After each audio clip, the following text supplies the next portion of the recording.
وطن عزیز کے لیے باعث خیر و برکت ہو. یہ تمام لمحات جو ہم دعاؤں میں گزار رہے ہیں, جو ہم ذکر رسول صلی اللہ علیہ وسلم میں گزار رہے ہیں, تو یقیناً اس کی خیر و برکت سے ہم مستفیض ہوں گے. آمین آمین. بہت شکریہ. اور میری رائٹ جانب خواتین حضرات, ہم 12 ربیع الاول کی بات کرتے ہیں نہایت عقیدت اور احترام کے ساتھ, اور پھر خوشی بھی ہے. ہمارے پیارے نبی حضرت محمد صلی اللہ علیہ وآلہ وسلم کی ولادت کا مہینہ ہے, تو پھر اس کو عقیدت اور احترام کے ساتھ منایا جاتا ہے, تو پھر خاص پکوان کا بھی اہتمام کیا جاتا ہے.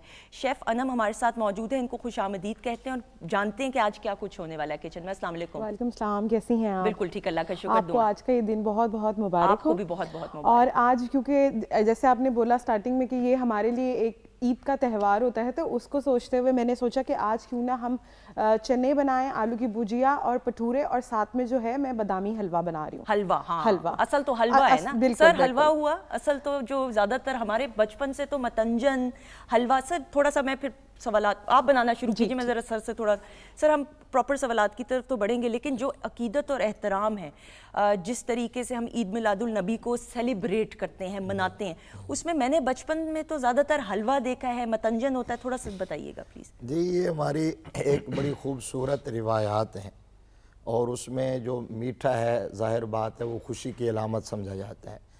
اور چونکہ یہ عید میلاد سب سے بڑی خوشی ہے, یہ آپ نے جو کہا نا کہ عید ہے, صرف ہمارے لیے نہیں, صرف کسی ایک قوم ایک خطے کے لیے نہیں, یہ پوری انسانیت کی عید ہے. بالکل. اور سب سے بڑی عید ہے, سب عیدوں کی عید ہے. واہ سبحان اللہ. یہ جو ہمارا کل کا دن ہے, آج 12ویں شب ہے, شروع ہو رہی ہے, اور کل 12 ربیع الاول شریف کا جو دن ہے, جو حضور صلی اللہ علیہ وسلم کی ولادت با سعادت کا دن ہے, رحمت عالم صلی اللہ علیہ وسلم کی تشریف آوری کا دن ہے, یوں کہیں کہ اس کائنات کی تقدیر بدلے جانے کا دن. ارے سبحان اللہ سبحان اللہ. اس دھرتی کے سینے پر رہنے والے لوگوں کی جہنم کو جنت میں تبدیل کیے جانے کا دن ہے. واہ.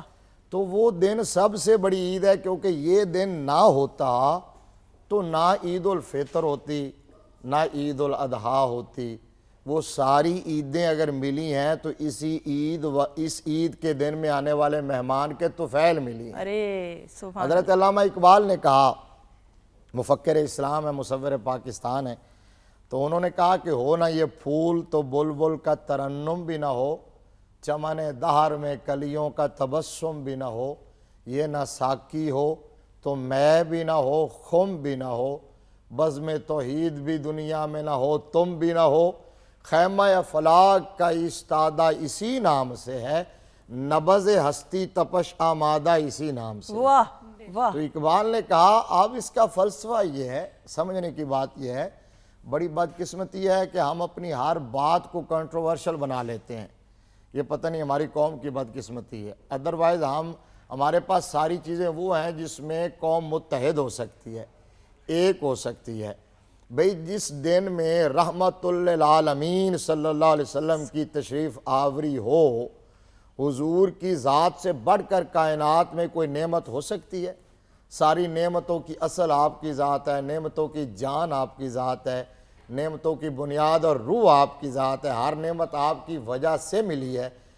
تو قرآن پاک کا 7واں پارہ ہے, سورہ مائدہ, آیت نمبر ہے 114.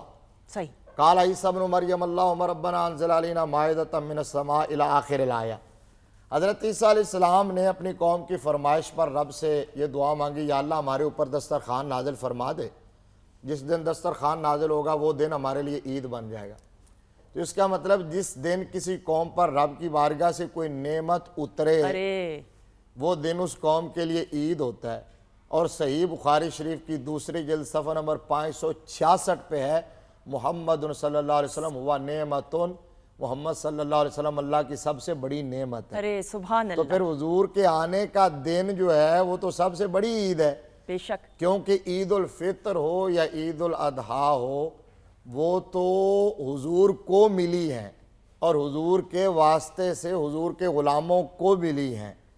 اور یہ جو 12 ربیع الاول شریف کا دن ہے, اس دن میں حضور خود ملے ہیں, حضور تشریف لائے ہیں, امت کو یہ رحمت نصیب ہوئی ہے. سبحان اللہ سبحان اللہ. لہٰذا اس کو متنازع بنانے کی بجائے اس میں اب ہم دیکھتے ہیں پریکٹیکلی بھی ایسا ہوتا ہے یہ فیلنگز جو آپ کہہ رہی ہیں نا، حلوے کی بات، متنجن کی بات، صحیح بات یہ ہے کہ اب چھوٹی عید یا بڑی عید، عید الفطر، عید الاضحیٰ، اس کی سیلیبریشن نام کی رہ گئی ہے.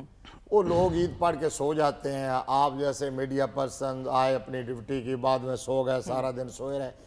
لیکن یہ عید، یہ ہے فطرت کا نظام. صحیح. یہ ہے میرے رب کو منظور کہ یہ جو عید میلاد ہے، یہ ایک ایسی عید ہے جس کو اس وقت امت مصطفیٰ سب سے زیادہ سیلیبریٹ کرتی ہے. بچہ بچہ، سبحان اللہ، ہر بچہ، ہر بڑا، ہر عورت، ہر مرد، بزرگ، کیونکہ اس کے اندر جو ایک روح پرور منظر ہوتا ہے، خوشی ہوتی ہے، اور اندر کی جو خوشی ہوتی ہے وہ ہر ایک کے چہرے سے، ہر ایک کے لباس سے، ہر ایک کی بود و باش سے، ان کے نعروں سے، ان کے ترانوں سے، ڈیکوریشن سے وہ چھلک رہی ہوتی ہے. صحیح. اور یہ خوشی ہمیں منانی چاہیے، اس لیے کہ ہمارے آقا علیہ الصلوۃ والسلام نے اپنی حیات، آخری جملہ، اپنی حیات پاک کے ہر موڑ پر ہمیں یاد کیا ہے. ارے لہٰذا حل جزاء الاحسان الا الاحسان کے تحت ہمیں ہر لمحہ اپنے کریم لجپال آقا کو یاد کرنا چاہیے. بالکل، سبحان اللہ، بہت خوب، بہت خوب.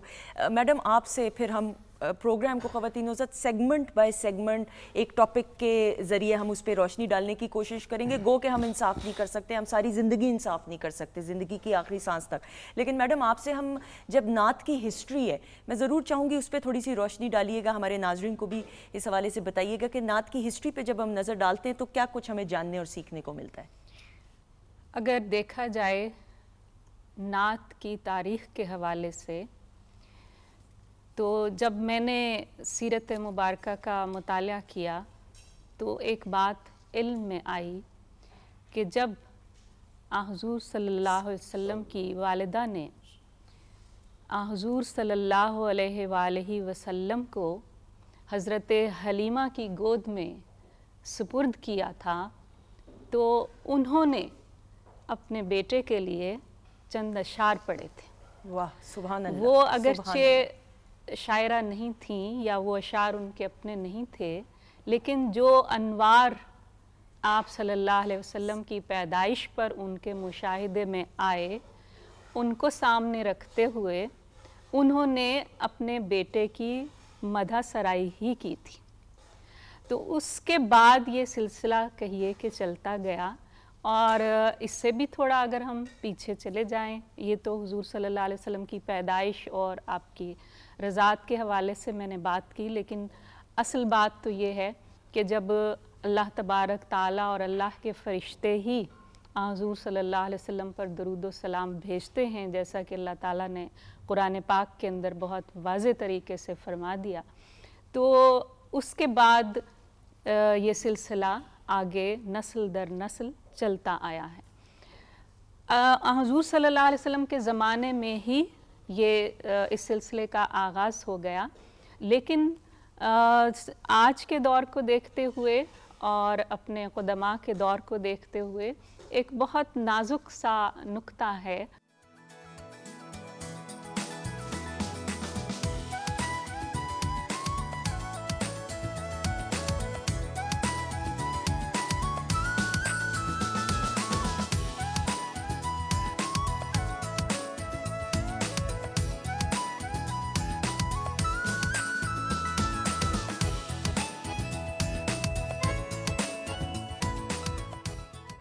جی خواتین نوزاد، ہم آپ کو خوش آمدید کہتے ہیں. Weekend at home Pakistan television network Lahore centre سے آپ براہ راست دیکھ رہے ہیں. پروگرام کے بعد ایک اور میرے استاد، میرے teacher Pakistan television net work کی جو خصوصی نشریات ہیں، اور میری خوش قسمتی رہی ہے کہ رمضان کی ٹرانسمیشنز الحمدللہ سحری کی ہو یا افطار کی ہو یا شب وجد کی ٹرانسمیشنز ہو، اس میں ہمیشہ ڈاکٹر راغب حسین نعیمی صاحب سے بہت کچھ سیکھنے کو ملا ہے. معروف اسلامی اسکالر ہیں آپ، جامعہ نعیمیہ کہ ناظم اعلیٰ ہیں. میں ذرا دیکھ کے اور تلفظ صحیح ہو اس لیے ٹھہر ٹھہر کے بولوں گی تاکہ انصاف کر سکوں. آپ پنجاب علماء بورڈ، ایگزیکٹو کاؤنسل آف تنظیم المدارس اور قرآن بورڈ پنجاب کے ممبر ہیں اور ہمارے ٹیچر ہیں، سو ان کو خوش آمدید کہتے ہیں. السلام علیکم سر. وعلیکم السلام ورحمۃ اللہ. آپ کو بہت بہت مبارک ہو. ربیع الاول کا برکتوں اور رحمتوں اور نعمتوں کا مہینہ. بہت شکریہ پروگرام کا حصہ بننے کے لیے. تھینک یو سو مچ. اچھا میری جو رائٹ جانب ہیں اور یہ میں اپنی آنر جو ہے اپنی غلطی تسلیم کرتی ہوں کیونکہ ہمارے یہ جو معزز مہمان ہیں ہمارے بھائی ہیں پروگرام میں شروع سے بیٹھے ہوئے تھے لیکن میں گفتگو میں ہم اتنا انوالو ہو گئے کہ ان کا میں تعارف نہیں کرا سکی. ہمیشہ اگین پی ٹی وی کی خصوصی نشریات اور پرائیویٹ چینلز پہ بھی آپ ان کو دیکھتے ہیں. اللہ تعالیٰ نے بہت خوبصورت آواز سے نوازا ہے اور اس آواز کے ذریعے جو ہے کلام پیش کرنے کی سعادت حاصل یہ سنانے کی کرتے ہیں. امیر الدین اور توقیر الدین یہ دونوں بھائی ہیں اور ان کے ہم نوا ان کو بھی خوش آمدید کہتے ہیں. السلام علیکم بھائی. آپ دونوں کا بہت بہت شکریہ پروگرام کا حصہ بننے کے لیے. بہت شکریہ. سر ڈاکٹر صاحب گفتگو کا آغاز آپ سے کرتے ہوئے سر اس مبارک مہینے کی فضیلت کے حوالے سے جب ہم بات کرتے ہیں اس پہ روشنی ڈالتے ہوئے. بسم اللہ الرحمن الرحیم. اس مبارک مہینے کی فضیلت اس سے بڑھ کے اور کیا ہوگی کہ نبی کریم صلی اللہ علیہ وآلہ وسلم کی پیدائش اس ماہ متبرک میں ہوئی. بعض چیزیں خود اپنی فضیلت رکھتی ہیں اور بعض چیزیں نسبت کے ساتھ فضیلت پا جاتی ہیں. یہ مہینہ بھی نبی کریم صلی اللہ علیہ وآلہ وسلم کی نسبت کے ساتھ باقی تمام مہینوں سے ہمیں برتر نظر آتا ہے, بہتر نظر آتا ہے. آپ سرور کائنات صلی اللہ علیہ وآلہ وسلم کی تشریف آوری کے لیے اللہ تبارک و تعالی نے اس مہینے کا چناؤ کیا. بڑی حکمت کی بات ہے. دیکھیے ربیع جو ہے ہمارے ہاں موسم بہار کو کہا جاتا ہے. واہ.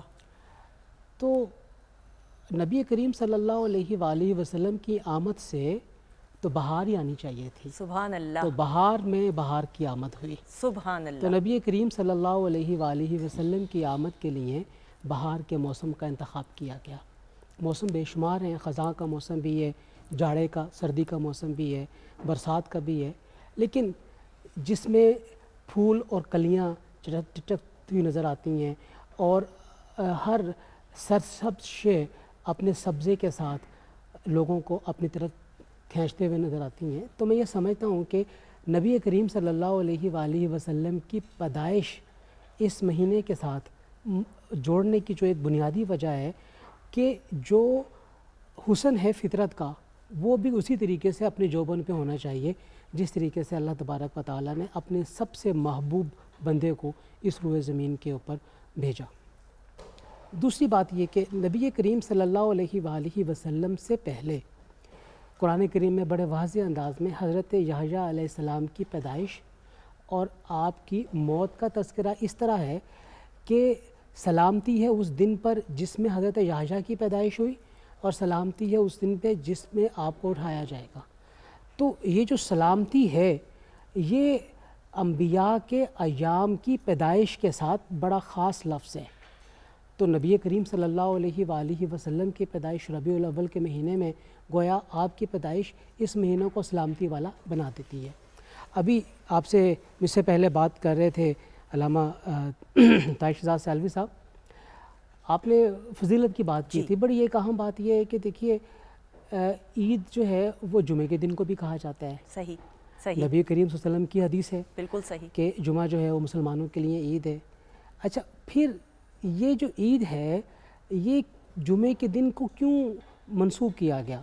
ہمیں روایات میں ملتا ہے کہ حضرت آدم علیہ السلام کی پیدائش اللہ وحدہ لا شریک نے جو تخلیق آدم ہے وہ جمعے کے دن ہے. تو ایک ریلیونسی بنتی ہے جمعے کے دن کی تخلیق آدم کے ساتھ بھی. صحیح. اس کا معنی یہ ہوا کہ جب بھی کسی بھی نبی کی پیدائش یا تخلیق کا دن ہے, تخلیق تو صرف ایک ہی نبی حضرت آدم علیہ السلام کی ہوئی, باقی تمام انبیاء کی پیدائش ہوئی جو نیچرل طریقہ ہے بچوں کے پیدا ہونے کا. تو وہ دن جو نبی کریم صلی اللہ علیہ وسلم کی پیدائش کے حوالے سے اور وہ مہینہ تو یقینی طور پہ وہ دن بھی سلامتی والا ہے اور وہ مہینہ بھی سلامتی والا ہے. اور نبی کریم صلی اللہ علیہ وآلہ وسلم خود اس دن کو یاد رکھا کرتے تھے. پیر کے دن پیدائش ہے, پیر کے دن کو یاد رکھا کرتے تھے اس روزے کے ساتھ جو آپ اپنی پیدائش کی خوشی کے اندر رکھا کرتے تھے. صحیح. تو نبی کریم صلی اللہ علیہ وسلم کا یہ معمول تھا کہ آپ اپنی پیدائش کے دن کی یاد اس روزے کے ساتھ کرتے تھے جو آپ پیر کے دن رکھا کرتے تھے. اور یہ رکھنا ایک نفلی روزہ ہے اور نبی کریم صلی اللہ علیہ وآلہ وسلم کی ذات گرامی کے ساتھ ہر درجہ محبت کرنے والے پیر کے دن کو روزہ نہیں چھوڑتے ہیں، اور وہ بھی نبی کریم صلی اللہ علیہ وسلم کی نسبت کے ساتھ پیر کے دن کا روزہ اپنے لیے لازم خیال کرتے ہیں۔ بالکل صحیح۔ آپ سرور کائنات صلی اللہ علیہ وآلہ وسلم کی فضیلت اور آپ کی جو اس مہینے کے اندر پیدائش ہے، دیکھیے ایک اور چیز بڑی اہم ہے جو آپ صلی اللہ علیہ وسلم کے ساتھ اٹیچ کی جاتی ہے، وہ آپ صلی اللہ علیہ وآلہ وسلم کا جہالت کی تاریکیوں کو ختم کرنے کا اندیہ، صحیح۔ اور اسی حساب سے اسی نسبت کے ساتھ آپ کے لیے ایک لفظ بولا جاتا ہے کہ آپ اللہ تبارک و تعالیٰ کی طرف سے بھیجے گئے نور ہیں۔ سبحان اللہ۔ ایک نور کی وہ ایک خاص توجیہ جو کہ ایک خاص نظریے کے تحت ہوتی ہے، لیکن آپ یہ دیکھیے کہ ہر نبی کے بعد جو اگلا نبی آتا ہے، بیچ میں جو ایک سپین آف ٹائم گزرتا ہے وہ 500 سال کا 600 سال کا، جیسے حضرت عیسیٰ علیہ السلام اور نبی کریم صلی اللہ علیہ وآلہ وسلم کے درمیان جو ایک پیدائش کا وقفہ ہے وہ 571 سال کا ہے، اور اگر آپ اس میں نبوت کے آغاز کا سال بھی آپ کر لیں تو پھر یہ بن جاتا ہے 611 سال کا وقفہ۔ تو جو 611 سال کا وقفہ ہے، اس 611 سال کے وقفے میں وہ جو تعلیمات عیسوی تھیں وہ ساری کی ساری ہمیں ختم ہوتی ہوئی نظر آتی ہیں، اور پورا کا پورا عرب معاشرہ اور جہاں تک بھی دنیا پہنچی ہے اس زمانے میں، وہ سارا کا سارا بغیر کسی ہدایت کے، بغیر کسی رہنمائی کے، اور اسے ہم اگر کہنا چاہیں تو وہ ڈارک ایجز ہے، تاریکی کے ایام ہے، جہالت ہے، کہیں پہ بھی کوئی علم کے سوتے پھوٹتے ہوئے نظر نہیں آتے۔ تو آپ صلی اللہ علیہ وآلہ وسلم کی وہ آمد حقیقت میں دیکھا جائے تو ان جہالت کی تاریکیوں کو ختم کرنے کے لیے، اور وہ کیا ہے، وہ جو آپ صلی اللہ علیہ وسلم کے پاس ایک نور تھا، ایک علم کی روشنی تھی، علم کی ضیاءپاشیاں تھی، جس کا آپ صلی اللہ علیہ وسلم نے آ کے بھرپور طریقے سے اظہار کیا، اور جس کے بعد پھر ہم دیکھتے ہیں کہ مسلمان جہاں جہاں بھی دنیا کے اندر جاتے ہیں وہاں پہ وہ اللہ وحدہ لا شریک کے پیغام اور نبی کریم صلی اللہ علیہ وآلہ وسلم کی سنت طیبہ کو لے کر جا رہے ہیں۔ بالکل صحیح، بالکل صحیح۔ سر، اس مبارک مہینے کی فضیلت پہ گفتگو کرتے ہوئے جی میں اسی بات کو آگے بڑھاتے ہوئے، یعنی آپ اسی بات کو ان الفاظ میں بھی بیان کر سکتے ہیں کہ حضور صلی اللہ علیہ وسلم کی تشریف آوری سے پہلے کائنات میں خزاں ہی خزاں تھی، صحیح، عقیدے کے لحاظ سے، عمل کے لحاظ سے، اخلاقیات کے لحاظ سے، اقدار کے لحاظ سے، ہیومن رائٹس کے حوالے سے، ایون کہ بچیوں کو زندہ درگور کر دیا جاتا تھا۔ وَإِذَا بُشِّرَ أَحَدٌ بِالْأُنثىٰ ظَلَّ وَجْهُهُ مُسْوَدًّا وَهُوَ كَظِيمٌ يَتَوَارَىٰ مِنَ الْقَوْمِ مِنْ سُوءِ مَا بُشِّرَ بِهِ أَيُمْسِكُهُ عَلَىٰ هُونٍ أَمْ يَدُسُّهُ فِي التُّرَابِ أَلَا سَاءَ مَا يَحْكُمُونَ۔ قرآن نے کہا ہے کہ اگر کسی کو بیٹی کی ولادت کی خبر دی جاتی تھی تو اس کا چہرہ سیاہ ہو جاتا تھا، اور پھر وہ شرمندگی کے مارے یا چھپ کے گھر میں بیٹھ جاتا تھا، یا پھر اس بچی کو معاذ اللہ زندہ زمین میں دفن کر دیتا تھا۔ یہ قرآن نے نقشہ کھینچا ہے۔ کوئی اتنی خزاں تھی ان کے رویوں میں، ان کی اخلاقیات میں، ان کے اقدار میں۔ اب اس خزاں کے اور اپنے ہاتھوں سے تراشے ہوئے بت ان کے سامنے وہ جھکتے تھے، انہیں وہ خدا اور معبود مان رہے تھے۔ اس سے زیادہ عقیدے پر خزاں کیا ہو سکتی ہے؟ صحیح۔ تو پھر اس ماحول میں رحمت عالم صلی اللہ علیہ وسلم کی تشریف آوری ہوئی، گویا کہ کائنات میں بہار آ گئی۔ ارے سبحان اللہ، سبحان وہ اللہ۔ اوس اور خزرج کے لوگ جو چھوٹی چھوٹی بات پہ لڑائی چھڑتی تھی اور سینکڑوں ہزاروں جانیں نگل جاتی تھی، تھمنے کا نام نہیں لیتی تھی، تو حضور صلی اللہ علیہ وسلم نے اپنے دامن کرم میں ان لوگوں کو یوں بٹھایا اور سمیٹا ہے کہ جو ایک دوسرے کے خون کے پیاسے تھے وہ ایک دوسرے کے لیے پلکیں بچھاتے ہوئے نظر آتے تھے۔ قرآن نے کہا وَكُنْتُمْ عَلَىٰ شَفَا حُفْرَةٍ مِّنَ النَّارِ فَأَنْقَذَكُم مِّنْهَا، فرمایا کہ تم لوگ اپنی بدعمالیوں، سیاہکاریوں، بدعقیدگیوں کی وجہ سے جہنم کے گڑھے کے کنارے پر پہنچ چکے تھے، اس میں گرنے ہی والے تھے کہ یکا یک رحمت خداوندی کو جوش آیا، اس نے تمہارے اندر اپنا محبوب مبعوث فرمایا، اور اس محبوب نے تمہیں اپنے دامن کرم میں چھپا کے جہنم کے گڑھے کے کنارے سے ہٹا کے جنت کی ابدی اور سرمدی نعمتوں کا مالک بنا دیا۔ سبحان اللہ۔ ایک عرب نے آدمی کا بول بالا کر دیا، خاک کے ذروں کو ہم دوش ثریا کر دیا، خود نہ تھے جو راہ پر اوروں کے ہادی بن گئے، وہ کیا نظر تھی جس نے مردوں کو مسیحا کر دیا۔ سبحان اللہ۔ اب آخری بات فضیلت پر یہ کہ ہمارے تاریخ اسلام کے جو بڑے بڑے ائمہ ہیں، محدثین ہیں، شارحین ہیں، سیرت نگار ہیں، ان میں امام زرقانی کا نام ہے، امام قسطلانی کا نام ہے، ملا علی قاری کا نام ہے، محدث ابن جوزی کا نام ہے، اور بالکل آخر میں سب کانٹیننٹ کا ایک بڑا ویلڈ نیم ہے۔ تمام مکاتب فکر ان کی تحقیق کے سامنے سرنڈر کر دیتے ہیں۔ ان کا نام ہے حضرت شیخ عبدالحق محدث دہلوی۔ اب ان تمام نے ایک کامن بات لکھی ہے، وہ ورڈنگ ان کی ڈیفرنٹ ہے لیکن بات کامن ہے۔ میں شیخ عبدالحق محدث دہلوی کے الفاظ کوٹ کر دیتا ہوں۔ ما ثبت بالسنہ ان اعمال السنہ، یہ ان کی کتاب ہے۔ اس کے اندر وہ لکھتے ہیں ان النبی صلی اللہ علیہ وسلم، یہ بات جو فضیلت کی ہے نا آپ نے، یہ اسپیسیفک فضیلت پہ بات کر رہا ہوں، صحیح، صرف فضیلت نہیں، میں افضل کا لفظ بولنے لگا ہوں۔ وہ کہتے ہیں کہ ان النبی صلی اللہ علیہ وسلم ولد لیلا وہذہ اللیلۃ افضل من لیلۃ القدر بلا شبہ۔ کہتے ہیں نبی رحمت صلی اللہ علیہ وسلم کی ولادت چونکہ رات کو ہی ہے، یعنی رات جا رہی تھی، دن آ رہا تھا، صبح صادق کا وقت تھا، جس سہانی گھڑی چمکا طیبہ کا چاند، اس دل افروز ساتھ پہ لاکھوں سلام۔ ارے سبحان اللہ۔ صبح طیبہ میں ہوئی بٹتا ہے باڑا نور کا، صدقہ لینے نور کا آیا ہے تارا نور کا، اور ناریوں کا دور تھا دل جل رہا تھا نور کا، تم کو دیکھا ہو گیا ٹھنڈا کلیجہ نور کا۔ سبحان اللہ۔ باغ طیبہ میں سہانا پھول پھولا نور کا، مست بو ہیں بلبلیں پڑھتی ہیں کلمہ نور کا۔ وہ صبح صادق کا ٹائم اس لیے کہ رات کے اندھیرے چھٹ رہے تھے، دن کے اجالے پھیل رہے تھے، دنیا والوں کو پیغام دیا جا رہا تھا کہ وہ مہمان معظم تشریف لا رہا ہے، جس کے قدم رنجہ فرماتے ہی اس کائنات کے اندھیرے اجالوں میں تبدیل ہو جائیں گے۔ اس لیے یہ وقت جس طرح موسم بہار کا تو وقت صبح صادق کا۔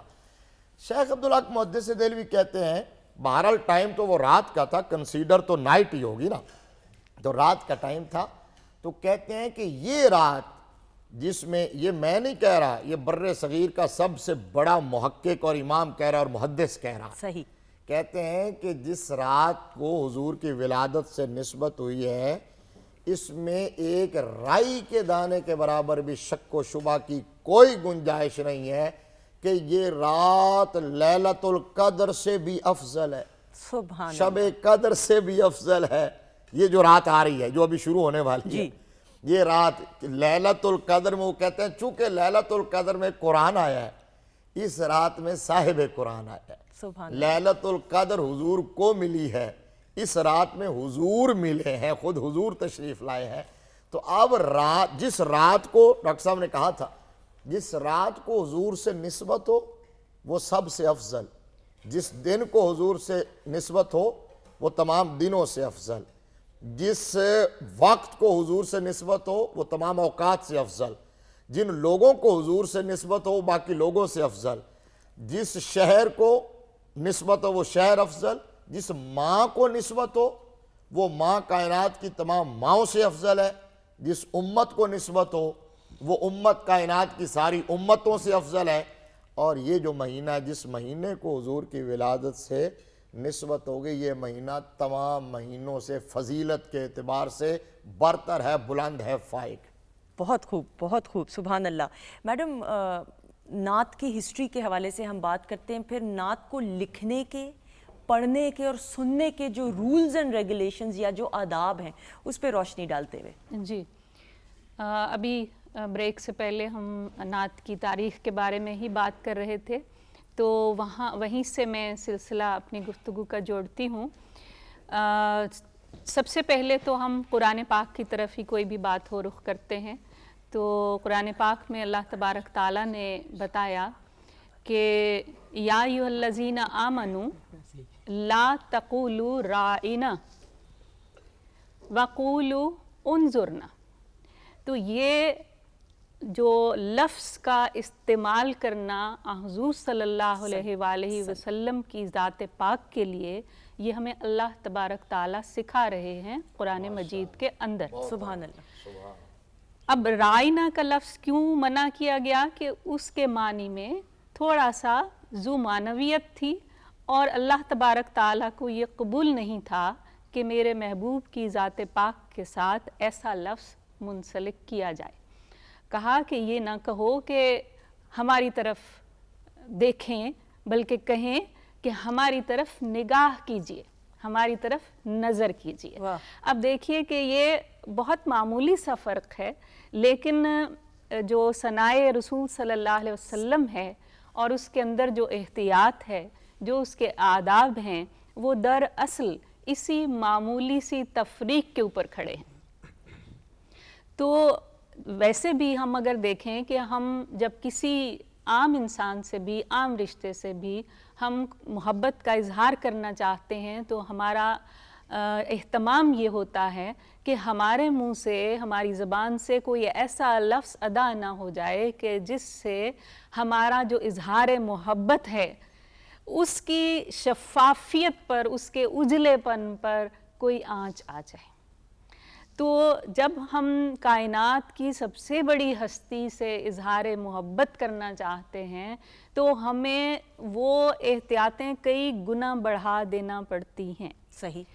تو صرف یہ نہیں ہے کہ ہمارے اندر ظاہرہ عاشق رسول صلی اللہ علیہ وسلم، ساری امت عاشق رسول صلی اللہ علیہ وسلم ہے، اور جیسے پروگرام کا ہم نے جب آغاز کیا تو سب کی زبان لڑکھڑا رہی تھی، اس لیے کہ وہ حضوری کا جو احساس ہے، حاضری کا جو احساس ہے، اور حاضری کے اندر حضوری کا جو احساس ہے، وہ زبان کو یکدم گرفت میں لے لیتا ہے اور گرہ پڑ جاتی ہے زبان میں کہ کیسے ہم حق ادا کریں بولنے کا۔ بالکل صحیح۔ تو جب ہم لکھ رہے ہیں تو ظاہر ہے یہ ہمیں احتیاط کرنا بہت زیادہ ضروری ہے کہ ہم لکھتے ہوئے یہ دیکھیں کہ ہمارے کس لفظ سے ابلاغ کیا ہو رہا ہے، صرف یہ نہیں کہ مجھے کیا کہنا ہے، صحیح، یہ بھی دیکھنا ہے کہ جب وہ لکھا ہوا کوئی پڑھے گا، جب وہ کوئی سنے گا میری زبان سے، تو اس کو کیا پہنچے گا۔ ٹھیک ہے، پہلی بات۔ دوسری بات یہ کہ لکھنے کے لیے، حضور صلی اللہ علیہ وسلم کی ذات پاک پر لکھنے کے لیے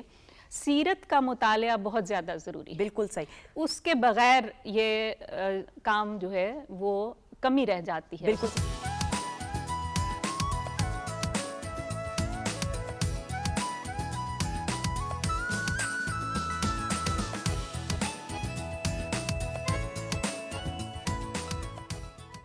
جی خواتین و حضرات، ہم آپ کو خوش آمدید کہتے ہیں ویکینڈ ایٹ ہوم کی خاص نشست میں، اور میرے تو استاد ہیں اور ہمارے معزز مہمان ہمارے ساتھ موجود ہیں۔ اور خواتین و حضرات، آج کی جو خصوصی محفل ہے، آج کی جو خصوصی نشست ہے، ربیع الاول کے برکتوں، رحمتوں اور نعمتوں کا جو یہ مہینہ ہے، اللہ تعالیٰ سے ہمیں دعا کرنی چاہیے۔ انسان خطا کا پتلا ہے، چھوٹے بڑے پیمانے پہ غلطیاں بھی ہوتی ہیں، خطا ہو جاتی ہے، گناہ بھی ہو جاتے ہیں۔ اللہ تعالیٰ سے معافی مانگتے ہوئے، اپنی ذات میں سے اپنی کمزوریوں کی نشاندہی کرتے ہوئے اپنی ذات سے آغاز کرنا چاہیے، اور پھر کوشش کیجئے کہ آپ اپنے رب کے ساتھ رابطے کو مضبوط کریں، اور جتنا ہو سکے اس رابطے کو مضبوط کرنے کے لیے حضرت محمد صلی اللہ علیہ وآلہ وسلم سرور کائنات، سرکار دو عالم کی جب زندگی کو ہم دیکھتے ہیں تو کیا عالی شان مثالیں ہمیں جاننے کو ملتی ہیں کہ پھر اخلاقیات کی بات کریں، حقوق العباد کی بات کریں، صبر اور تحمل کی بات کریں، برداشت کی بات کریں، کس طریقے سے خواتین سے پیش آنا، ایک والد ہونے کی حیثیت سے بیٹی کے ساتھ کس طرح کا تعلق، اور پھر کس انداز سے ایسی صفات کے انسان دنگ رہ جاتا ہے، اور کتنا کچھ ہمیں جاننے کو ملتا ہے کہ ہم اپنے رب کی رضا حاصل کر سکتے ہیں اگر ہم حضور کی سیرت پہ اور زندگی پر نظر دوڑائیں۔ سر، آپ کی طرف بڑھتے ہوئے میں نے اسی لیے انٹرو میں یہ بات کی کہ پھر آپ سے گفتگو کا آغاز کرتے ہوئے ڈاکٹر صاحب، حضور کی نبوت سے پہلے کی جو زندگی ہے اس پہ روشنی ڈالتے ہوئے، اور پھر نبوت سے پہلے ہی، اور میری اصلاح کیجیے گا جہاں ضرورت ہو، صادق اور امین کا تو ٹائٹل میرے نبی کو مل گیا، اس پہ بات کرتے ہوئے سر۔ دیکھیے، پہلی بات تو ہمیں یہ رکھنا ہے ذہن میں، نبوت سے پہلی زندگی کی بجائے ہمیں یہ کہنا چاہیے اعلان نبوت سے پہلے کی حیات۔ صحیح۔ یعنی یہ نہیں ہے کہ آپ 40 سال کے بعد نبی بنائے گئے، 40 سال کی عمر میں نبی بنائے گئے. دیکھیے جس کو اللہ تعالیٰ نے نبی بنانا ہے تو وہ لکھا ہوا ہے نبی. صحیح. بس فرق یہ ہوتا ہے کہ اس نے اعلان کب کرنا ہے نبوت کا. صحیح. لوگوں کو کب یہ بتانا ہے کہ اب آپ تمام آگاہ ہو جائیں کہ میں اللہ کا نبی ہوں. حضرت عیسیٰ علیہ السلام تو ایک دن کے تھے جب انہوں نے اپنے پنگوڑے کے اندر اعلان فرما دیا تھا کہ اللہ نے مجھے نبی بنا کے بھیجا ہے. جب حضرت مریم علیہ السلام سے یہ پوچھا گیا کہ یہ بچہ کہاں سے آ گیا تو پھر انہوں نے خود گواہی دی کہ میں اللہ تبارک و تعالیٰ کا نبی بنا کر بھیجا گیا.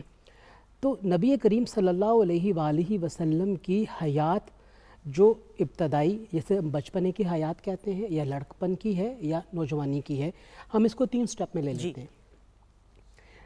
بچے اپنے والدین کو تنگ کرتے ہیں.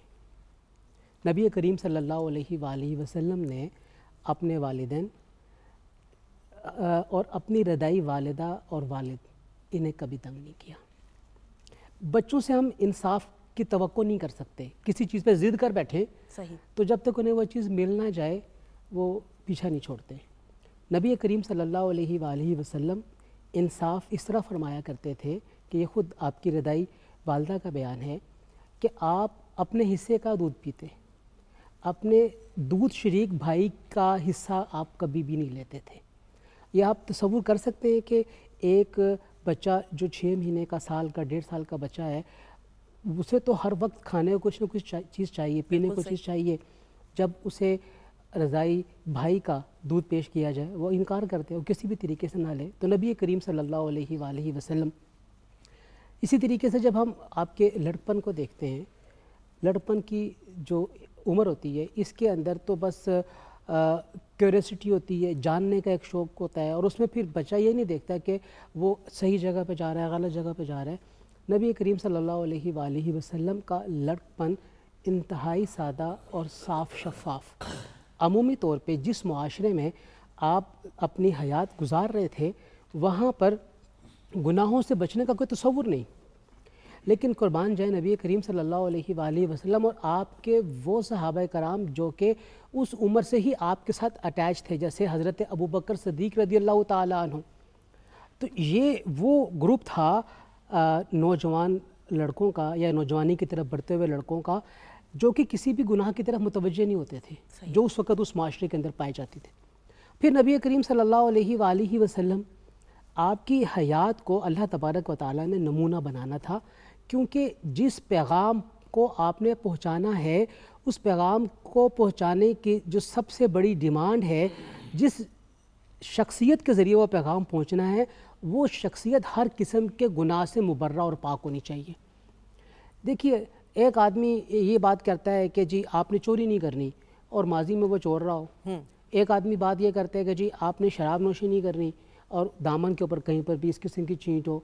تو ہم یہ دیکھتے ہیں کہ نبی کریم صلی اللہ علیہ وآلہ وسلم نے اپنی نبوت کے اعلان کے بعد جن جن چیزوں سے لوگوں کو منع کیا یا جو اللہ تعالیٰ کی طرف سے ڈونٹس آئی تھیں، منہیات آئی تھیں، نبی کریم صلی اللہ علیہ وآلہ وسلم کی ذات کے اوپر کوئی ایک چھینٹ بھی ان میں سے موجود نہیں ہے. یعنی وہ جو عمر کا حصہ گزرا ہے وہ اس طرح گزرا ہے کہ آپ کی توجہ کبھی بھی کسی بھی گناہ کی طرف ہوئی نہیں ہے اور نہ ہی آپ اس کی طرف چل کے گئے ہیں.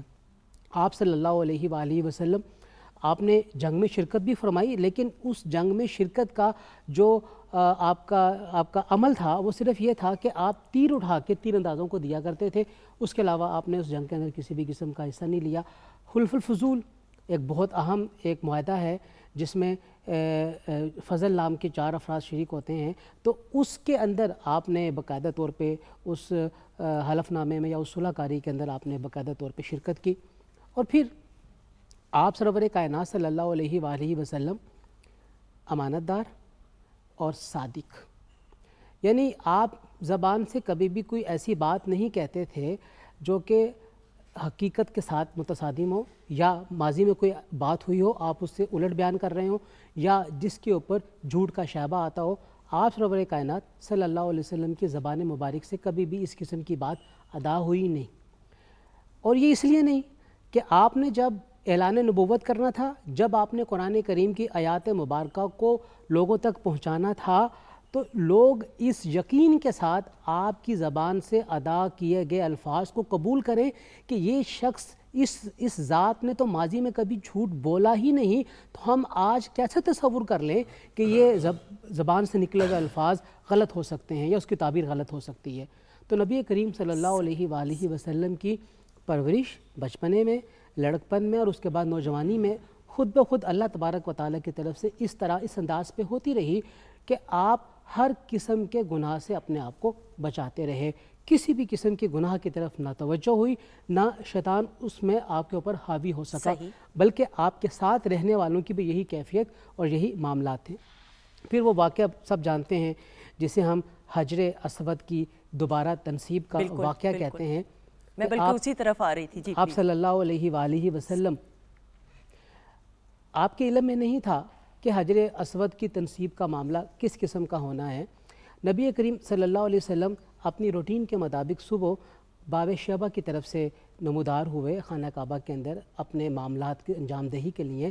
اب لوگ پہلے ہی سے وہاں پہ بیٹھے ہوئے تھے یہ دیکھنے کے لیے کہ جو سب سے پہلے خانہ کعبہ میں داخل ہوگا حجر اسود کی تنصیب اس کے ہاتھوں سے کروائی جائے گی۔ دیکھیے، کانفلکٹ ریزولوشن یہ آج کی دنیا میں ایک بڑا اہم ٹاپک ہے، اور اس کو بتایا جاتا ہے، سمجھایا جاتا ہے، اور خاص طور پر ڈپلومیٹس کو یہ سکھایا جاتا ہے کہ کانفلکٹ ریزولوشن کیسے کرنی ہے۔ نبی کریم صلی اللہ علیہ وآلہ وسلم نے جو حجر اسود کی تنصیب کے موقع پہ ہونے والا جھگڑا تھا اسے بہت طریقے سے ڈیزالو کیا۔ اس میں ایک حل ہوتا ہے، اسے ہم کہتے ہیں ون ون پوزیشن، جس میں ہر شخص کہتا ہے کہ میں جیت گیا ہوں اور دوسرے شخص کو اپنی ہار کا احساس بھی نہیں ہوتا۔ تو نبی کریم صلی اللہ علیہ وسلم نے حجر اسود کی تنصیب کے موقع کے اوپر ون ون پوزیشن کا طریقہ کار اختیار کیا، اور وہ کیا تھا؟ آپ نے اپنی چادر کو زمین کے اوپر بچھایا، حجر اسود کو اس کے اوپر رکھا گیا، اور تمام قبائل کے سرداروں کو کہا گیا کہ آپ آئیں اور اس چادر کو چاروں طرف سے پکڑ لیں اور اس کو اٹھائیں۔ اور جب وہ چادروں کو تمام سرداروں نے اٹھایا تو ہر سردار کو اس بات کا احساس ہوا کہ حجر اسود کی تنصیب میں اس کا بھی حصہ پڑ گیا ہے، اور پھر نبی کریم صلی اللہ علیہ وسلم نے آگے بڑھ کے حجر اسود کو اس کی جگہ کے اوپر رکھ دیا۔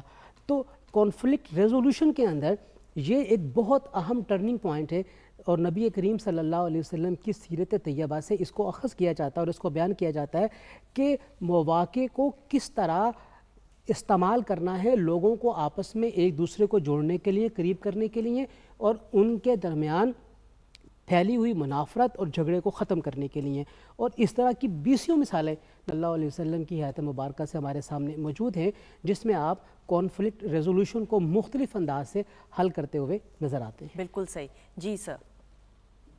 دیکھیے، ایک تو حضور صلی اللہ علیہ وسلم کہ حیات پاک کا یہ معجزہ، یہ اعجاز ہے کہ نبی رحمت صلی اللہ علیہ وسلم کے حیات پاک کا ایک ایک لمحہ محفوظ ہے۔ اللہ اکبر۔ یہ صرف کائنات میں واحد ہستی ہمارے آقا کریم صلی اللہ علیہ وسلم کی ہے، ابتدا سے لے کر اختتام تک اس ظاہری حیات پاک جو 63 سال ہے اس کا ایک ایک لمحہ محفوظ ہے۔ اور اس کے پیچھے بھی جو ہیں لاجکس، ریزنز، ان میں سے شاید ایک یہ ہے کہ چونکہ دین مکمل ہو رہا تھا، نبوت کا سلسلہ اختتام پذیر ہو رہا تھا، آپ خاتم النبیین بن کے تشریف لائے، تو اب انسانیت کے لیے رہتی دنیا تک جس ہستی نے رول ماڈل بننا تھا وہ میلاد والے مصطفیٰ ہے۔ ارے سبحان اللہ۔ اب ان کی حیات پاک کا ایک ایک لمحہ محفوظ ہوا، ایک بات۔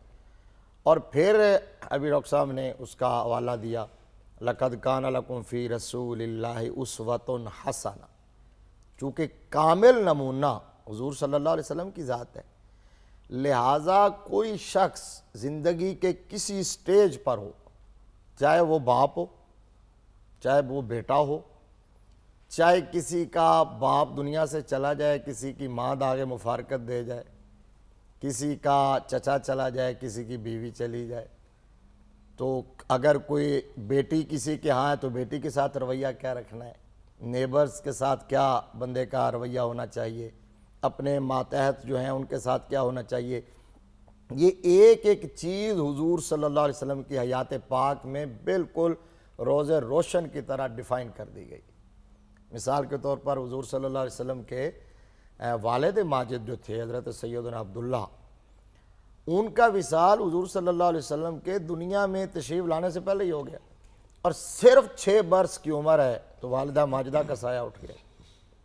لیکن آپ کہیں تاریخ سے ایک سنگل سینٹنس نکال کے نہیں دکھا سکتے کہ اس نو عمری کے دور میں بھی جب والدہ کا سایہ اٹھ رہا ہے تو نبی رحمت صلی اللہ علیہ وسلم نے کسی بے صبری کا مظاہرہ کیا، چونکہ فطرت کرتی ہے لالے کی حنا بندی۔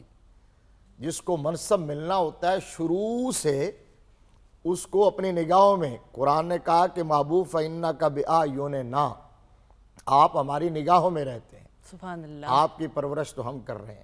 واہ، تو پھر تھرو آؤٹ جب حضرت حلیمہ سعدیہ رضی اللہ تعالیٰ عنہا کے ہاں حضور صلی اللہ علیہ وسلم تشریف لے جاتے ہیں، تو وہ جو ابھی بات ہوئی کہ وہ جو وسوسے ہوتے ہیں نو عمری کے، جوانی کے، لڑک پن کے، وہ تو ویسے ہی نکاح، ایک تو آپ نبی تھے، صحیح، امام الانبیاء تھے، پھر باقاعدہ حضور صلی اللہ علیہ وسلم کا سینہ مبارک 4 مرتبہ آپ کی حیات پاک میں چاک کیا گیا، یعنی میجر سرجری ہوئی ہے، بائی پاس ہوا ہے۔ ایک جب آپ اس وقت رضاعت کے دور میں تھے بنو سعد میں، پھر 10 سال آپ کی عمر تھی اس وقت، پھر جب نزول وحی ہونے لگا اس وقت، اور پھر جب شب معراج آپ تشریف لے جا رہے تھے، 4 مرتبہ سینہ مبارک چاک کیا گیا اور آپ کے قلب اطہر کو دھویا گیا۔ جو کچھ اس کے اندر وہ بشری تقاضے موجود تھے جن کی وجہ سے بندہ ادھر سوچتا ہے یا خیال کرتا ہے، وہ سارے نکال دیے گئے تھے۔ اور حضور صلی اللہ تعالیٰ علیہ وآلہ وسلم کی عمر مبارک جب 25 برس ہوتی ہے تو یہ ایک بڑا اہم پوائنٹ تھا۔ یہ جو ابھی بات ہوئی کہ اعلان نبوت سے پہلے ہی صداقت، دیانت، امانت، سچائی، یہ حضور صلی اللہ علیہ وسلم پر ناز کرتی تھی، اور اپنے تو اپنے بیگانے بھی بیک زبان یہ کہتے تھے کہ یہ صادق ہیں، یہ امین ہیں۔ اب یہی بیس بنی حضرت خدیجۃ الکبریٰ رضی اللہ تعالی عنہا سے نبی رحمت صلی اللہ علیہ وسلم کی شادی کی اور آپ کے نکاح کی۔ آپ کی عمر 25 برس ہے، آپ تجارت کے لیے سفر فرماتے تھے۔ اس کے اندر بھی ہمارے لیے کتنا بڑا سبق موجود ہے صحیح، کہ اللہ کے پیارے محبوب ہوں اور اپنے ہاتھ سے کسب معاش کر رہے ہیں، رزق حلال کما رہے ہیں، تجارت کر رہے ہیں، اور تجارت انبیاء کا، موسٹلی انبیاء کا پیشہ تجارت رہا ہے۔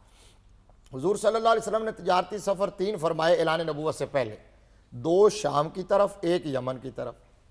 جو شام کی طرف فرمائے، ایک آپ نے 12 سال کی عمر میں فرمایا اور دوسرا 25 سال کی عمر میں فرمایا۔ دونوں میں وہاں اپنے دور کے جو نامی گرامی پوپ تھے، عیسائیوں کے اسپرچول ہیڈ تھے، صحیح، ایک بحیرہ راہب اور دوسرا نستورہ راہب، انہوں نے جب سفر میں اس نوجوان کو دیکھا تو وہ فوراً اپنے گرجوں سے نکلتے ہوئے جہاں قافلہ ٹھہرا ہوا تھا وہاں دوڑ کے آئے اور آ کے پوچھا کہ یہ ہستی ہے کون۔ جب بتایا جاتا ہے ایک دفعہ آپ کے چچا جناب ابو طالب نے، اور دوسری مرتبہ حضرت خدیجۃ الکبریٰ رضی اللہ تعالیٰ عنہا کے غلام میسرہ نے، یہ کون ہے؟ تو انہوں نے کہا تم نہیں جانتے یہ کون ہے، ہم جانتے ہیں یہ کون ہے، لہذا خدا کے لیے یہاں سے آگے نہ جاؤ، سامان یہی بیچو، واپس چلے جاؤ، کیونکہ ان کی جان بڑی قیمتی ہے، آگے ان کے خون کے پیاسے ہیں لوگ۔ تو جب دوسری مرتبہ گئے نا، حضرت خدیجۃ الکبریٰ رضی اللہ تعالیٰ عنہا نے انتخاب کیا، 25 برس آپ کی عمر تھی، اور حضرت خدیجہ چونکہ ملکۃ العرب تھی، صحیح، ملکۃ العرب تھی، واہ، حسن کے حوالے سے، جمال کے حوالے سے، کردار کے حوالے سے، عفت کے حوالے سے، پارسائی کے حوالے سے، دولت کے حوالے سے ان کی کوئی مثال نہیں تھی۔ اور اس دور میں سر میرا اصلاح کیجیے، اس دور میں فیمیل انٹرپرینور ہونا، بزنس وومن ہونا، یہ بذات خود ایک ایسا سٹیٹس، یہ یعنی آپ یوں سمجھیں کہ آپ نے اس روایت کو توڑ کے رکھا ہوا تھا بالکل اس دور میں۔ اور پھر اس سے پہلے آپ 2 شوہروں کے ہاں رہ چکی تھی، اتنی میچور خاتون تھی۔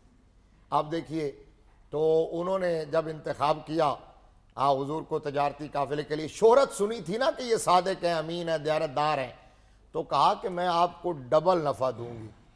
حضور نے آفر قبول کی، گئے، 7 غلام تھا، واپس پلٹے جب تو حضرت خدیجۃ الکبریٰ رضی اللہ تعالیٰ عنہ اپنے گھر کی بالکونی میں بیٹھی تھی، قافلہ آتے دیکھا تو عجب منظر دیکھا کہ ملائکہ نے حضور صلی اللہ علیہ وسلم پر اپنے پروں سے سایہ کیا ہوا ہے۔ جب آئے تو اپنے غلام سے ذکر کیا،